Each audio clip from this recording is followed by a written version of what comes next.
sensitive military information in that Signal group chat. Just want your reaction. I haven't seen it yet.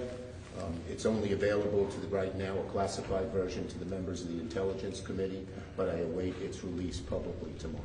Yeah, I have not seen the report.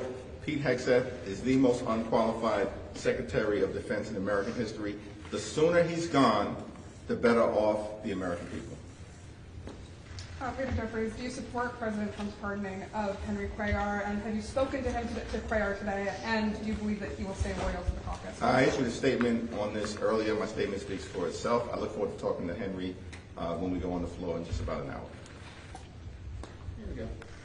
If Democrats are united on this health care issue, why are you not stating your plan at this point? Are you hoping for a bipartisan agreement to come together, or what is the reason to not? Look, the Republican senators have an opportunity to show they're on the side of the American people, and next Tuesday's or next week's vote, we don't know what day yet, next week's vote will show whose side they're on. Are they on the side of the billionaires? Are they on the side of Donald Trump, who says he doesn't even know what affordability means and is it a crisis, or on the side of the American people? We'll see. When are you going to tell us what you're voting on? Stay tuned. Yeah, this is not that complicated.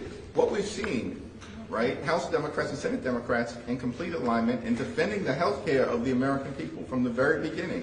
Every single House Democrat, every single Senate Democrat opposing the one big ugly bill. Why?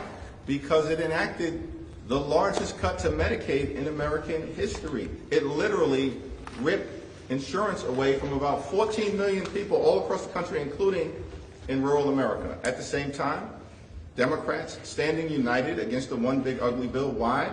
Because it set in motion hospitals, nursing homes, community-based health centers closing all across the country. We oppose the cuts to the Centers for Disease Control. Together, we oppose the cuts to the National Institute of Health. We oppose their effort to take away vaccines from the children of America, and now you see people getting sick all across this country, including in South Carolina, where kids actually couldn't even go to school, apparently, for weeks because of the Republican health care crisis. And we're standing together in fighting to extend the Affordable Care Act tax credits. Thank you. Leader Schumer said that Republicans will have a chance to support some piece of legislation next week, but Speaker Johnson reportedly told President Trump to pull back his plan that he reportedly planned to put forward. So even if something happens in the Senate next week, how are you thinking about what's happening over on your side of the Capitol in terms of, Speaker Johnson not supporting any type of conversation around extending these tax credits at this point? Well, Mike Johnson has consistently made his position clear. He's got zero interest in protecting the health care of the American people. And these folks over on the House side, these Republicans, they've tried to repeal the Affordable Care Act more than 70 different times. We know who they are. They've shown the American people this consistently. And the American people know that Democrats in the House and Senate are actually fighting to make their life better, fighting to lower the high cost of living, fighting to address the Republican health care crisis and fix our broken health care system.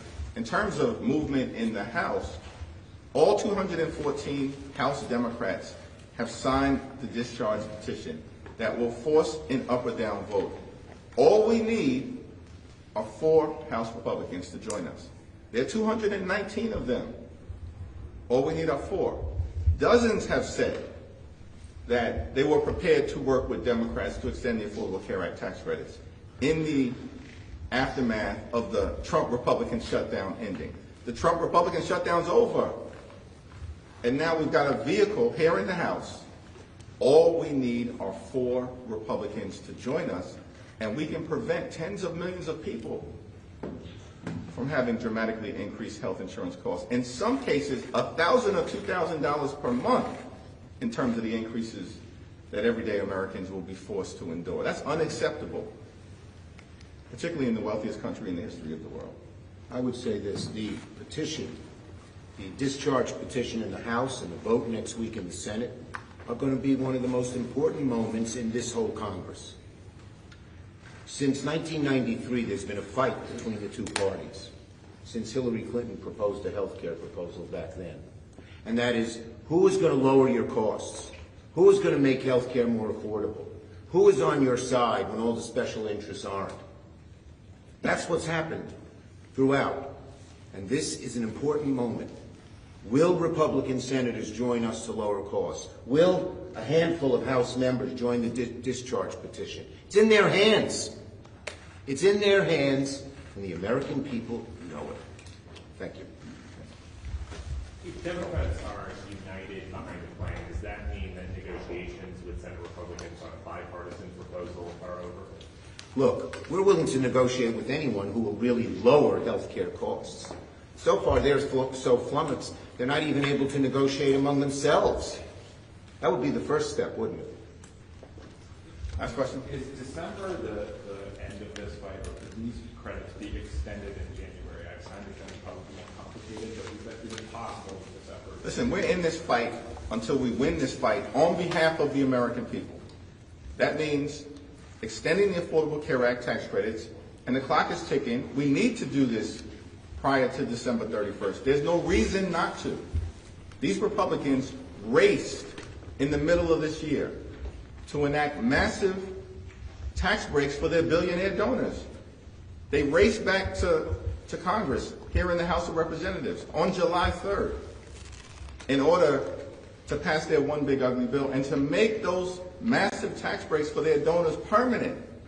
And yet they've shown zero urgency when it comes to protecting the health care of the American people. And we're going to continue to fight this battle until we're successful. And hopefully, just a handful of Republicans in the House and in the Senate will join us so we can get this done before the end of the year. You're going to hear about the high costs that Americans have to pay for so many important things